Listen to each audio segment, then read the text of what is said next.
주님께서 부활하셨습니다. 믿으시기 바랍니다. 그 부활의 주님을 굳건하게 믿고 이 세상에서 외롭고 쓸쓸하게 사는 인생이 아니라 부활의 주님과 함께 영원토록 행복하게 기쁨을 누리며 살아가게 되시기를 주님의 이름으로 축원합니다. 그런데 안타깝게도 오늘 많은 사람들이 그 부활의 주님을 부정하고 있습니다. 부활은 못 믿겠다는 것이지요. 어떻게 죽은 사람이 살아날 수 있냐고 부활을 부정합니다. 그래서 지금 2000년이 지난 지금까지도 한쪽에서는 부활의 증거를 찾아가고 있고, 또 다른 한쪽에서는 부활은 허구다, 잘못되었다, 지어낸 것이다, 부활의 허구성에 대한 증거들을 찾아오고 있습니다. 아마 주님이 오시는 그날까지 그러한 일들은 계속될지도 모릅니다. 그런데 러시아의 대문호였던 도스토예프스키가 시베리아로 유배를 가던 도중에 하나님의 말씀이 기록된 성경 말씀을 읽다가 인생의 문제에 대한 해답을 발견하게 됩니다. 그러면서 그가 이렇게 고백합니다. 만약 누군가가 아무도 이의를 제기할 수 없을 정도로 성경이 거짓이라고 증명한다 할지라도 나는 그 사람의 말보다 그가 거짓말이라고 단정한 하나님의 말씀을 믿을 것이다. 여러분, 그렇습니다. 요즘 이 세상은 어떻습니까? 하나님에 대해서 부정하고 주님의 부활에 대해서 부정하는 세력들이 점점 득세하고 있습니다. 그러니 이 시대에 우리가 어떻게 살아가야 되겠습니까? 부활의 주님에 대한 의심을 가지고 살아갈 것이 아니라 나는 부활을 믿는다는 믿음의 확신을 가지고 살아가야 이 험한 세상에서 우리가 믿음을 지키고 담대하게 살아갈 수가 있는 것입니다. 이 세상 모든 사람들이 벌떼처럼 다 달라들어서 부활은 가짜다, 지혜는 신화이다, 그렇게 공격한다 할지라도 절대로 흔들리지 않는 담대한 믿음을 가지고 부활의 증인으로 살아가야 할 줄로 믿습니다. 근데 사실 솔직히 말하면 부활이라는 건 여러분 쉽게 믿어지십니까? 2000년 전 제자들마저도 부활을 쉽게 믿지 못했기 때문에 어쩌면 오늘날 우리가 부활을 믿는다는 것도 그리 쉬운 것은 아닐 것입니다. 그처럼 부활에 대해서 의심하고 부정했었던 대표적인 제자가 있었죠. 그게 바로 도마입니다. 오늘 성경을 보시면 24절에 도마를 디두모라 불리는 도마라고 소개하고 있습니다.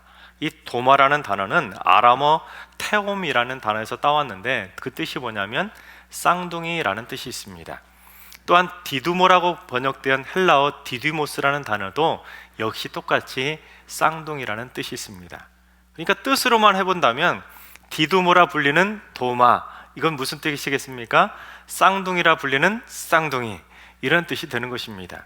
그러니까 굳이 성경이 도마가 쌍둥이라는 걸 강조하기 위해서 쌍둥이라 불리는 쌍둥이라고 그렇게 표현했다기보다는 무언가 다른 의도가 있었다는 것을 알 수 있습니다. 그 의도가 무엇이냐면 디두모라고 번역된 디디모스라는 이 헬라어 단어 안에 이중성이라는 부정적인 의미가 내포되어 있습니다.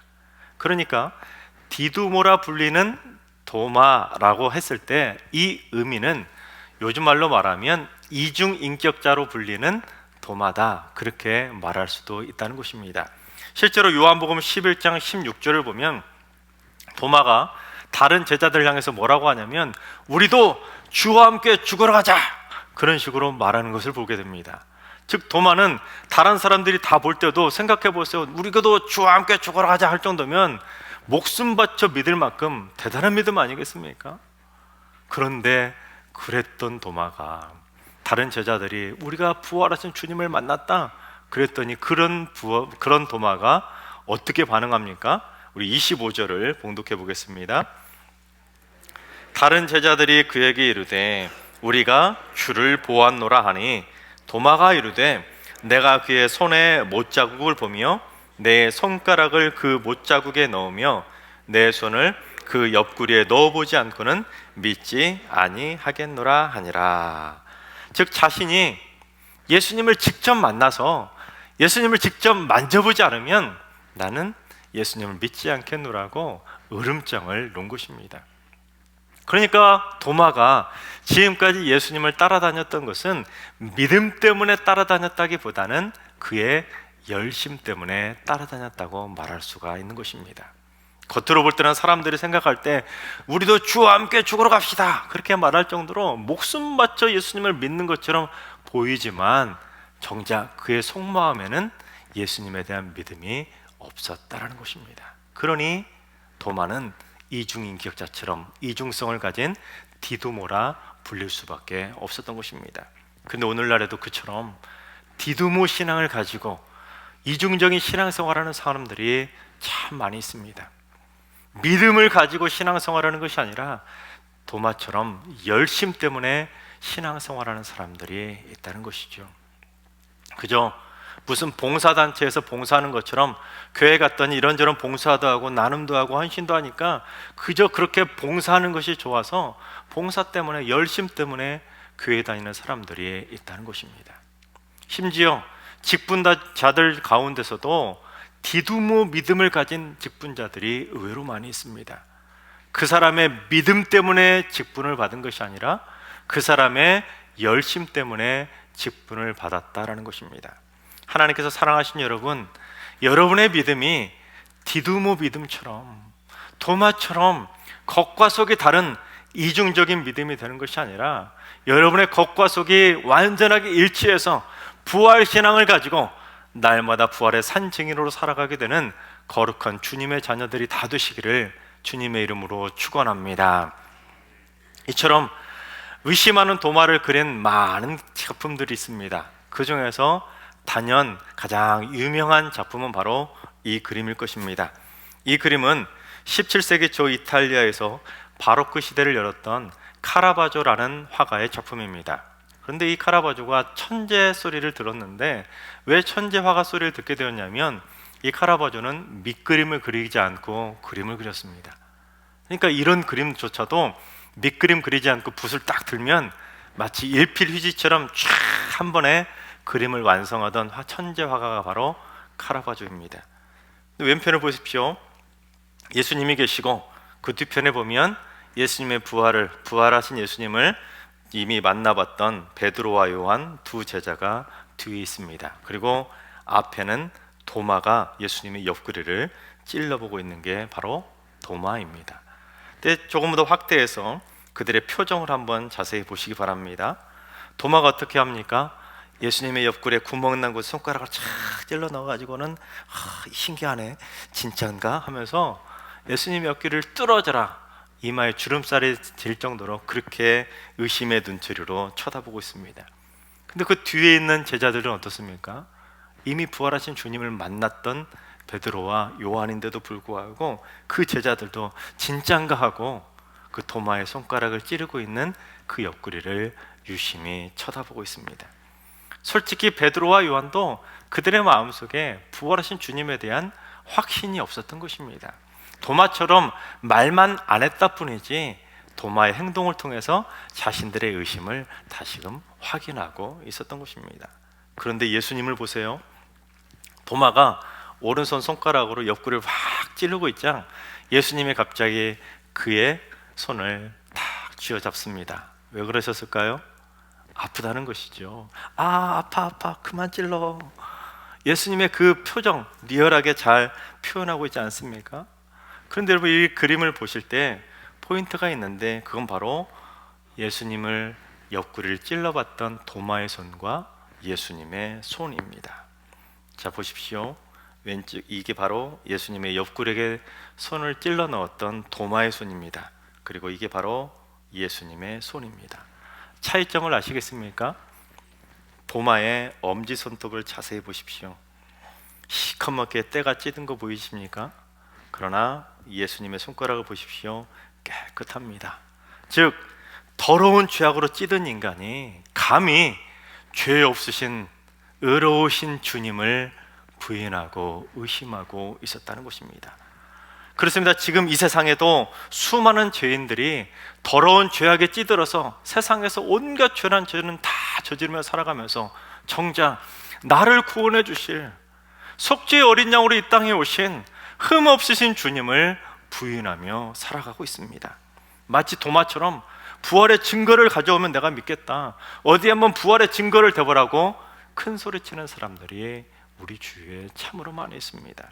근데 여러분, 도마가 그렇게 큰 소리 치기는 했지만 그림 속의 도마처럼 실제로 예수님이 옆구리에 손을 집어넣었던 것은 아닙니다. 어디까지나 이 그림은 작가의 상상력일 뿐입니다. 도마가 말은 그렇게 했지만 주님을 만났을 때 도마가 어떻게 했는지 우리 27절과 28절을 봉독해 보겠습니다. 도마에게 이르되 내 손가락을 이리 내밀어 내 손을 보고 내 손을 내밀어 내 옆구리에 넣어보라.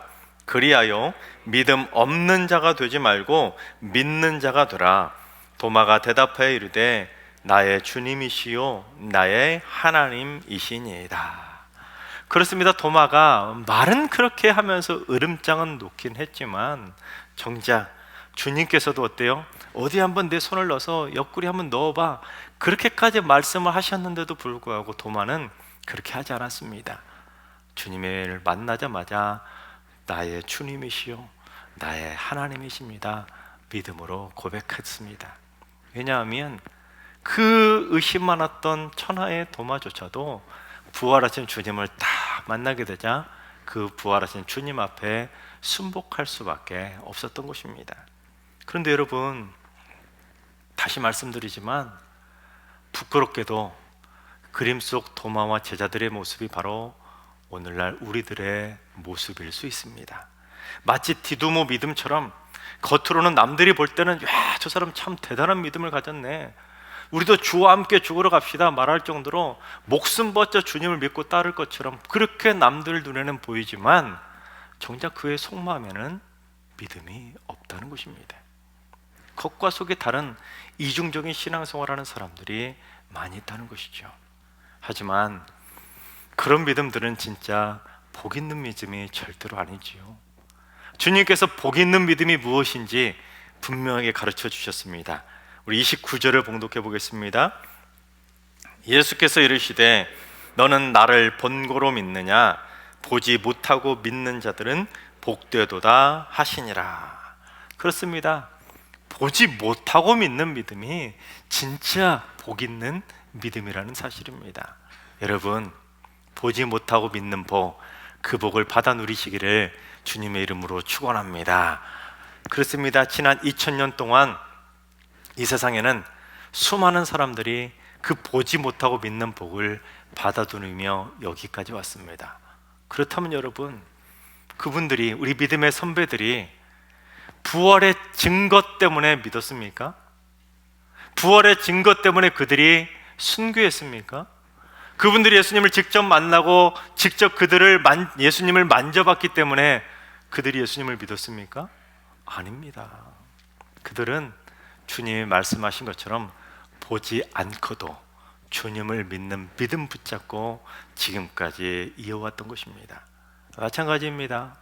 여러분, 이 자리에 계신 여러분들 가운데서도 부활의 증거 때문에 이 자리에 와 계신 분 계신가요? 아니면 주님을 직접 만나서 옆구리에 손가락이라도 집어넣어보고 그래서 이곳에 와 계신 분 계십니까? 없을 겁니다. 즉, 우리도 보지 못하고 믿는 복을 받은 줄로 믿습니다. 그래서 우리 옆 사람 보고 한번 이렇게 말해 줍시다. 복 받은 줄 아세요. 그렇습니다. 여러분, 우리는 복 받은 줄 알아야 됩니다. 이 세상에 수많은 사람들이 그렇게 믿어라 믿어라 해도 안 믿는데 우리는 보지 않고도 믿고 이 자리에 와서 부활의 주님을 찬양하고 있으니 얼마나 복 받은 인생이겠습니까? 그렇다면 여러분, 보지 않고도 믿는 것이 왜 복인지 한번 살펴보겠습니다. 여러분, 예수님께서 십자가에 못 박혀 죽으시자 예수님을 그렇게 믿고 따르던 예수 공동체가 어떻게 되었습니까? 우리 19절을 봉독해 보겠습니다. 이날 곧 안식 후 첫날 저녁 때에 제자들이 유대인들을 두려워하여 모인 곳에 문들을 닫았더니 예수께서 오사 가운데 서서 이르시되 너희에게 평강이 있을지어다. 그렇습니다. 예수님께서 십자가에 달려서 못 박혀 죽으시자 주님을 믿고 따르던 제자들은 두려움에 휩싸였습니다. 왜냐하면 예수님이 십자가 못 박혀 죽었기 때문에 우리도 잡히면 예수님처럼 십자가에 못 박힐 거라는 생각 때문에 이 제자들은 문이란 문은 다 꽁꽁 걸어 잠그고 두려움에 떨 수밖에 없었습니다. 여러분, 문을 잠그고 있었던 그 제자들의 마음에 어떤 감정이 있었겠습니까? 두려움과 공포, 불안과 염려가 그들의 마음에 가득했을 것입니다. 그런데 여러분, 생각해 봅시다. 제자들의 마음에 그런 마음만 있었을까요? 아닙니다. 여러분, 예수님을 3년 동안 제자들이 믿고 따랐는데, 스승처럼 주인처럼 정말로 그렇게 믿고 따랐는데, 유대인들이 그런 주님을 증거도 없이 십자가 못 박아 죽였는데, 제자들이 자신의 스승을 못 박은 그 유대인들을 향해서 아무런 감정도 없겠습니까? 그 원수들에게 대해서 분노의 마음이, 그들에게 복수하고 싶은 마음이 그들의 마음속에 분명히 일어났을 것입니다. 심지어 예수님을 따르던 12 제자 중에는 열심당원이었던 시몬도 있었습니다. 당시 열심당원이 어떤 존재들이냐면, 하나님의 신정통치에 반하는 세력들이라면 그 어떤 세력일지라도 그들에게 끝까지 저항하던 자들이 바로 열심당이었습니다. 심지어 그들은 이 정도 크기의 단도를 품 안에 가지고 다닐 정도로, 그래서 이 단도를 가지고 유사시에는 무력을 행사해서라도 저항하기 위해서 그처럼 무기까지 가지고 다녔던 사람들, 그게 바로 열심당원 시몬이었습니다. 자, 그렇다면 지금 문을 걸어 잠그고 있었던 제자들의 생각, 제자들의 분위기는 어땠을 것 같습니까? 만감이 교차했을 것입니다. 즉, 제자들의 마음에는 지금 두려움과 공포, 불안과 염려는 물론 한편으로는 자신들의 스승을 십자가 못 박은 그 원수들에 대해서 보복하고 싶은 보복과 증오의 마음, 분노의 마음이 막 일어났을 것입니다. 또 한편으로는 예수님에 대한 원망과 섭섭한 마음까지 그들의 마음에 가득했을 것입니다. 정말 오만 생각이라는 생각은 다 했을 것입니다. 그런데 그 순간 그런 제자들 앞에 예수님이 떡하니 나타나신 것입니다. 여러분, 문까지 걸어 잠그고 두려움에 떨고 있었던 그 제자들 앞에 예수님이 갑자기 딱 나타나시자 얼마나 깜짝 놀랐겠습니까?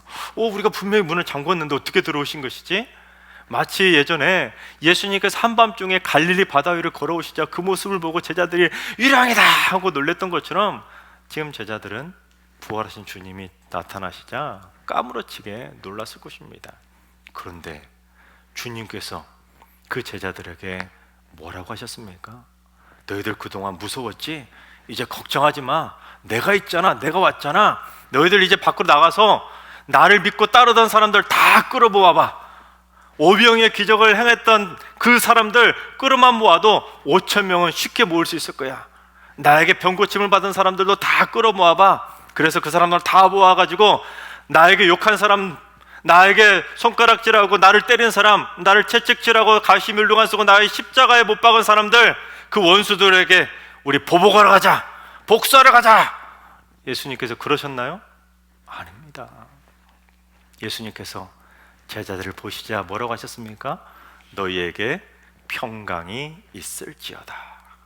본문을 보면 그 뒤로도 2번 더 말씀하셔서 3번이나 너희에게 평강이 있을지어다, 너희에게 평강이 있을지어다, 너희에게 평강이 있을지어다, 평강을 축복해 주셨습니다. 너희에게 평강이 있을지어다, 이것은 히브리식 인사인 샬롬의 헬라식 표현입니다. 평강이라고 번역된 헬라어는 에이레네라는 단어인데 평강, 평화, 평안이라는 뜻입니다.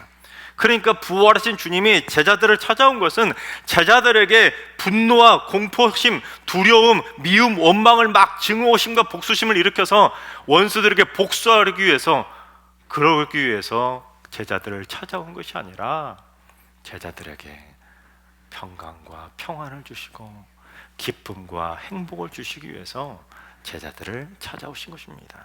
그 제자들의 마음속에 있었던 온갖 부정적인 마음을 다 버리고 주님이 주시는 에이렌의 평강을 누리게 만들기 위해서 주님께서 제자들을 찾아와 주셨던 것입니다. 그래서 주님께서는 그처럼 에이렌의 평강을 받아 누릴 수 있는 비결을 가르쳐 주셨습니다. 우리 22절과 23절을 봉독해 보겠습니다. 이 말씀을 하시고 그들을 향하사 숨을 내쉬며 이르시되 성령을 받으라.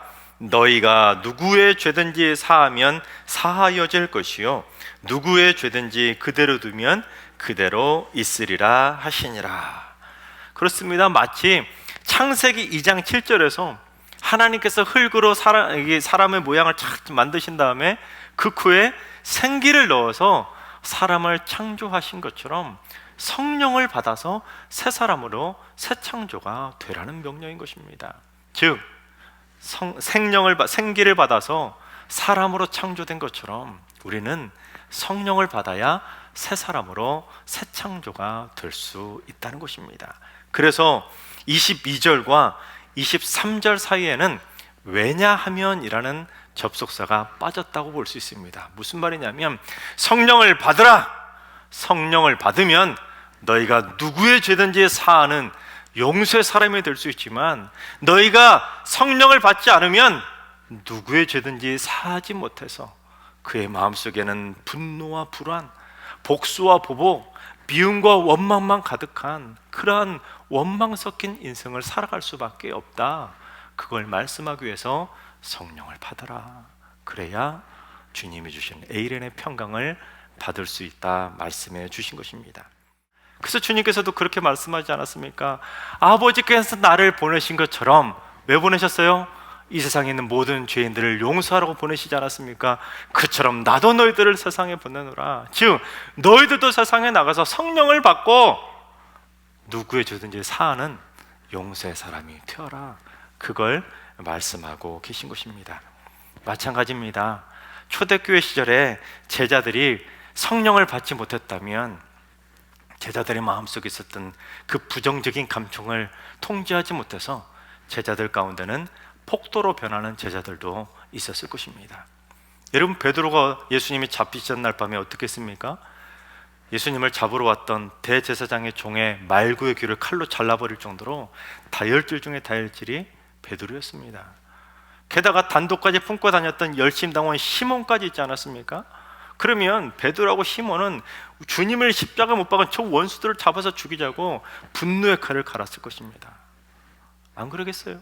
당연히 그랬을 겁니다. 그러나 베드로와 제자들은 성령을 받았기 때문에 분노와 증오, 보복과 복수, 미움과 원망의 칼을 그렇게 가른 것이 아니라 오직 우리를 예수 그리스도를 믿게 해주고 오직 그 영혼에 영원한 생명을 선물해 줄 수 있는 하나님의 말씀의 검을 열심히 갈았던 것입니다. 그래서 그 말씀의 검을 가지고 땅끝까지 이르는 복음의 산 증인으로 살아갈 수 있었던 것입니다. 하나님께 사랑하신 여러분, 보지 못하고 믿는 복 우리 이미 다 받았습니다. 그렇다면 우리가 뭘 받아야 되겠습니까? 성령을 받아야 되는 것입니다. 성령을 받아서 내 심령을 새 사람으로 새 창조를 이루어야 되는 것입니다. 그래서 내 안에 있는 부정적인 모든 감정들을 다 몰아내고 주님이 주시는 아름다운 평화의 마음으로, 평강의 마음으로, 기쁨의 마음으로 주님이 주시는 참 행복을 누려야 될 줄로 믿습니다. 여러분의 심령 안에 있는 두려움과 분노, 의심과 슬픔, 미움과 원망까지 다 몰아내시고 주님이 주시는 성령을 받아서 여러분의 심령이 샬롬과 에이렌의 축복으로 가득 찰 수 있기를 바랍니다. 또 하나, 우리만 보지 못하고 믿는 복 받고 그치지 마시고 반드시 땅끝까지 그 부활 신앙을 가지고 여러분 주위에 평강과 기쁨을 누리지 못하는 영혼들, 외롭고 쓸쓸하게 허무한 인생을 살아가고 있는 영혼들, 여러분 주위에 평강과 평화를 누리지 못하는 영혼들에게 그 부활의 주님을 증거함으로 말미암아 많은 영혼들을 주님의 품으로 인도하는 부활의 산증인들이 다 되시기를 주님의 이름으로 축원합니다.